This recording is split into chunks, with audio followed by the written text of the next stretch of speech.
name is Alex Bullock, and I was born and raised in Vermont, and I'm very happy for it. And I'm going to start somewhere a little weird. You might not expect this. I'm going to quote a video game. Yes, video game. Because the fact that I've remembered it, I hope that you might remember it as well. It's a video game called Civilization Revolution by Sid Meier. Not important. What is important is that what Sid Meier decided to say in there is that a city is the greatest achievement of civilization and of mankind. And that stuck with me for a while, because there is something, pretty beautiful, pretty amazing in a city, you have to admit. But the truth is, the more I think about this, and the more I was thinking about this as my friends were telling me about what's going on here today, the more I was thinking about it, there's really something really special here. And the way you feel in Vermont, with the mountains there, you feel protected by that. The freedom you can feel when I step out my front door and end up in this beautiful, such a real and vibrant place.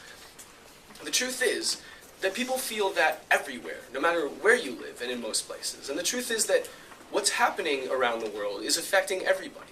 Vermont has a unique situation, and some people have already mentioned it today, and that it has a privilege. And I'm going to get to this at the end of my speech, because I think it's the most important part. But we do have a privilege as Vermonters, and an opportunity that not many places have.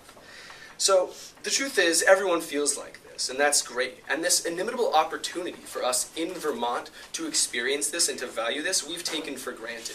And we've done it for quite a long time, as have most people around the world.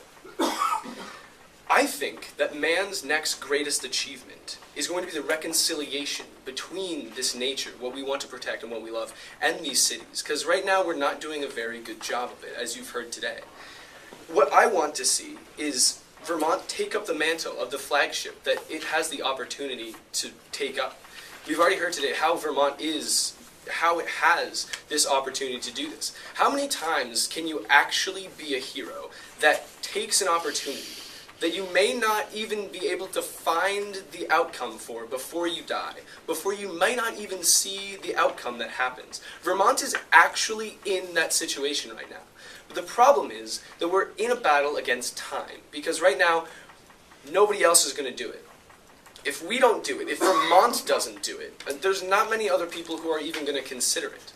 So Vermont has this opportunity to be this symbol, to make a windmill, a symbol for advancement, for allowing people to have this special place that everyone has somewhere in their heart, somewhere in this world.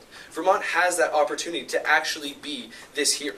And as I was writing some of this stuff down, I realized that I don't expect much of what I'm saying right here to be new to anybody here. I think, it didn't make me feel great, but most of my story is pretty much rote. Like, it's almost a cliche now. The hope that did give me is that because what I'm saying is almost at cliche level, so many people feel the same. And it gave me hope that we could actually get something done here. We can actually be the heroes that can set this in motion and start a domino effect. And if that's the case, if so many people feel the same way, we have to be able to agree to sacrifice this small aesthetic appeal for the survival of what so many people around the world feel is so dear to them. For that, I'm very, very proud to say that I think that windmills should be considered. Thank you. Thank you.